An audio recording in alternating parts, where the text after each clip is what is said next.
Greetings everyone, Zannrath here. Welcome back to Hearthstone. Let's go ahead and continue taking on the Warlock encounters in Blackrock Mountain. We're going to face Baron Geddon, and looks like he's doing 10 damage instead of the usual 5 from normal mode for unspent mana, so that's going to be great to deal with. We're going to take him on with the You Are the Bomb Warlock deck. Does anyone remember raiding Molten Core back when it was relevant? And the add-on that told you that you were the bomb in this fight? Yeah, good times, right? Alright, so let's go ahead and mulligan for some ones.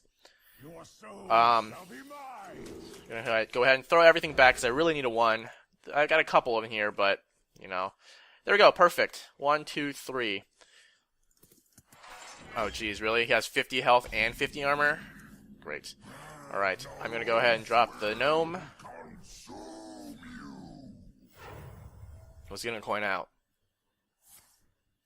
Okay, that's fine, I suppose.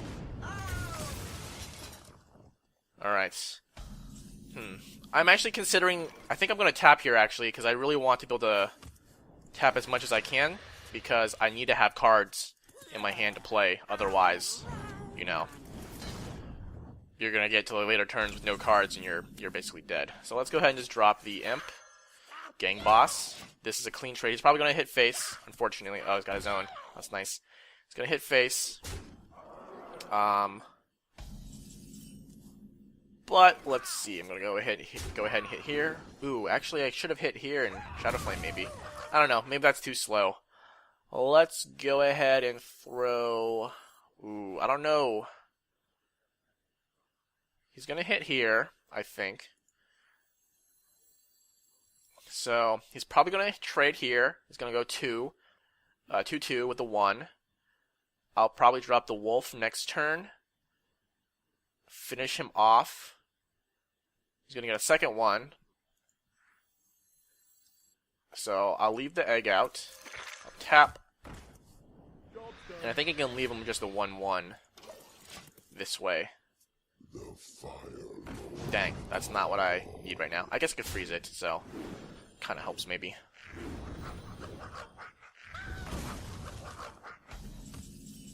Alright, let's do some trades. How do I want to handle this? Do this. Go here. I think, let me go ahead and tap to see what's up. And go ahead and freeze him. Go here, and I think I'll go ahead and just put the damage into that guy. Yeah. We'll see what we can do next turn. That's unfortunate. He's gonna kill this guy. Yep. So that leaves the egg basically worthless. If I can draw Power Overwhelming, that'd be nice. I can hit face and just Shadowflame to clear everything. Syphon. That's not bad. It's not bad. It's not good. If I drop the Shredder, he can just trade here, so I don't think I want to do that. I might just Syphon for a clean turn. That's 4 damage, but I don't know.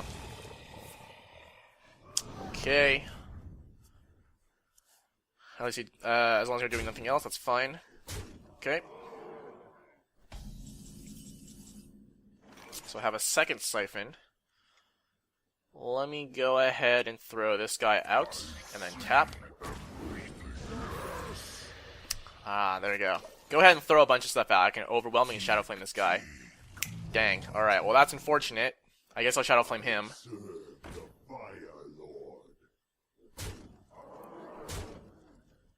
Okay. So, do I tap first is the question. I don't think I do, because...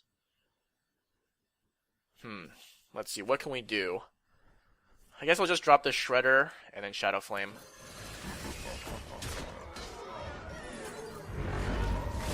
There we go. I do have some heal in my hand, so that's pretty nice. Okay, so we can get a good trade there. I think I'm gonna go ahead and do this. I'll go ahead and just tap.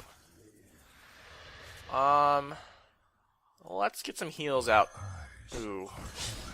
Let's see. Actually, I think he might have Hellfire, if I remember correctly. So I'm gonna drop this instead. We don't really need the heal like right now. So, all right, man. If I can draw some silence, that'd be super. He did have the Hellfire. Is he gonna drop something that I can sack this guy into? Maybe. No. All right. Well, now I guess we're gonna. I think I'm gonna go ahead. Just no. Hold on. Let's tap. See if we can get anything. Nope. All right. So I need to do this. So let's go ahead and drop a Lotheb. Actually, does that help me? Lotheb. No, and this is not super clean. Okay, so if I drop a Dark Iron, I can drop a. I need an Overwhelming, so I need to get rid of him. That's the biggest concern right now. So I'll go ahead and just drop a Dark Iron. And let's go ahead and heal up. There you go. Push for some damage. Not even halfway. It's great. Is he going face? No, he's going to go for the Imp Boss, really. He wants to try to fill my board. Okay. Well, let's see. Anything clean here? Could go like this. I do a clean trade here. Actually, I think I'm going to go ahead and tap. Good, good. Let's go ahead and siphon that.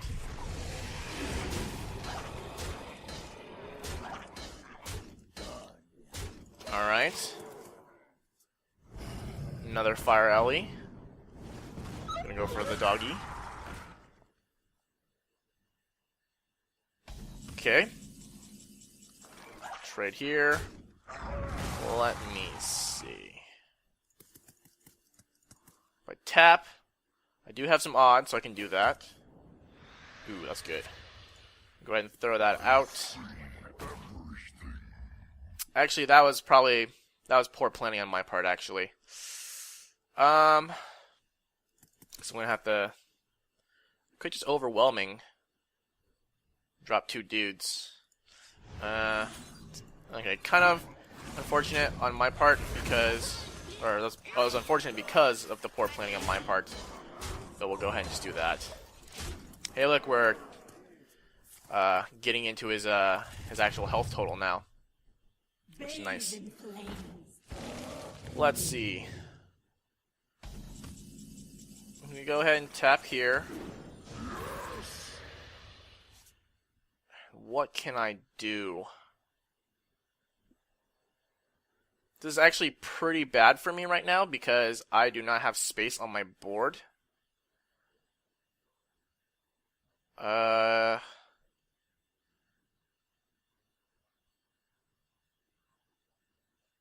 I drop this and that, and okay, I can't do that.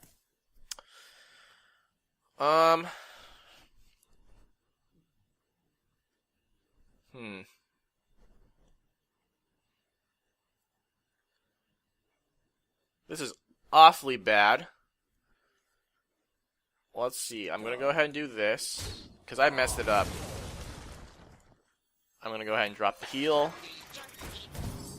so I can survive his next thing. Can't play 2 minions, so I have to just take the damage.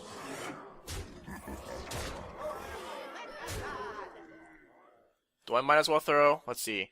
What do I have next turn? I have 5. Oh, but he has Moltens now, so that's really difficult. I have 5. That's 11. I tap next turn, that'll be 18.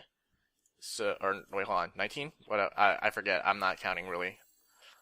I think I'll go ahead and just throw this guy out. I'll take the damage, and then I can start stacking stuff into his Moltens when he plays them. Okay, I really hope that he has a. Nope, I think I just screwed myself. Nope, I can stack into that. Perfect. Okay. Question is,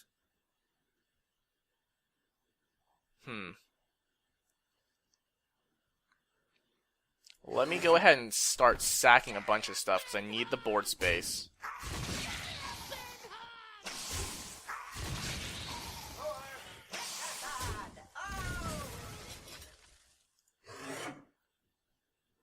Go ahead and hit there.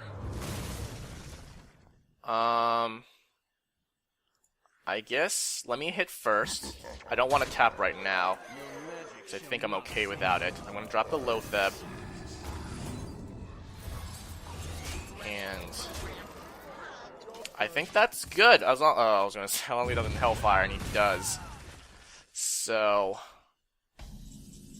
oh, but that's still lethal. So that's great. Let's go ahead and just drop this. Because, you know, we're gonna play to his mechanics here. Perfect. Wow, that was intense. That was some... That could have ended really badly when I misplayed there. And just tapped instantly instead of thinking through and, like, playing up my mana, because I didn't have enough space on the board. Wait, did I have 2 spots on the board and I played 1? After I tapped it, I can't remember what I did, but it was pretty sketchy there. Hey, look, golden Voidwalker. That's nice. Reward, I guess, for doing this. All right, let's go ahead and check out the deck. Here you are. You are the bomb, and basically, you know, in some early incarnations, I tried to basically just do a zoo and like zerg him down, but he has 100 health, you know, health plus armor, so. That really wasn't helpful because once you get into like turn, you know, 5, 6, 7, 8, 9, you're basically unloading all your cards to try to not take the 10 damage every turn. And so having a zoo deck with low curve costing cards, it really hurts you in the long run. So I opted for a more of a kind of a balanced deck here. So you know, still got a lot of early game because you really need to have a 1 early on. I guess you could just put like maybe a couple and just, you know, concede every time until you get a 1 in your opening hand. But you want to have a good mix of odds and evens because, you know, on those turns when you have odd mana, because a lot of the cards that I originally had in here were even mana. So those odd turns were pretty odd because, you know, you didn't really have a good play if you didn't have the you know, the cards to use up all that mana. So it got really bad a couple of times. But essentially, so yeah, you always want to have a 1, and you know, the Clockwork Gnome is really good in this case because it gives you a spare part that helps you in your odd mana costs. Otherwise, you know, early on it's kind of like a little bit like a zoo. Some Death Rattle, like I think the Nerubian Egg is really pretty good. I didn't have that many activators for it, but he basically leaves them on the board. I don't remember if he ever Hellfired while I had an egg on the board, so that might actually be pretty good in saving your board. I don't know if the AI does anything like that or not, but a little bit of heal actually came in really handy, like you saw. I think it saved me, right, from the misplay that I had, and not counting my mana out before I just went ahead and tapped.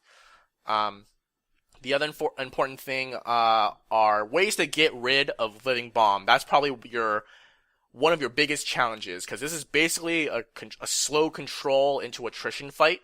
You want to just have enough board on to trade off everything so you're not taking extra damage, and having enough board that you can push for a lot of damage on him and make smart trades, you know, getting things to go 2 for 1 or whatever. And then Living Bomb just really complicates things because it just wipes your board and deals 10 damage to you. So that's definitely a no-no. If any of those go off, you know, it's basically a wipe. So you got, well, I've got 2 Owls, 2 Spellbreakers. What else? The Shadowflame in there is kind of for that. I only put 1 in there. The idea here is basically you can just go ahead and Shadowflame a Living Bomb, and basically takes out his stuff on his side too. So it's actually a pretty nice card, I think, early on to help you grab tempo if he does Living Bomb you early on. Power Overwhelming also really helps in that sense too, because Living Bomb goes off on his turn, and so you just like power. If you don't have anything else, you just power overwhelming your guy who's living bombed, hit him in the face, and or do whatever, and he'll die before it goes to Geddon's turn. So that's another kind of out. Syphon Soul kind of goes both ways. He does have the Moltens, and he does have those other big cards like Fire Ellie and the other one that I don't remember that starts out as a 3/6 and then he gets the 1-4 attack. Those are all really good targets, and if push comes to shove, you don't have any other outs, you can just go ahead and siphon one of your living bombs, right? So that's just another out. Other than that, Lotheb in there, kind of just to, towards the end, it kind of helps you maintain your board. Like, once you're running out, I would basically use it for the end, if you had kind of no more outs for living bomb, and you just need maybe one, you just need to buy one, maybe two more turns, just drop a Lotheb. You want to try to save him until the end. I didn't draw him until the end, so I didn't have any choice. One other interesting thing that I think I put in here is the Felguard, because if you can get Felguards early on, it really helps in terms of kind of curbing your mana, because you really want to, like I was saying during the actual encounter, I try to tap as much as I can because you want to have cards available. So while it is a little risky, that's why you kind of need the heal.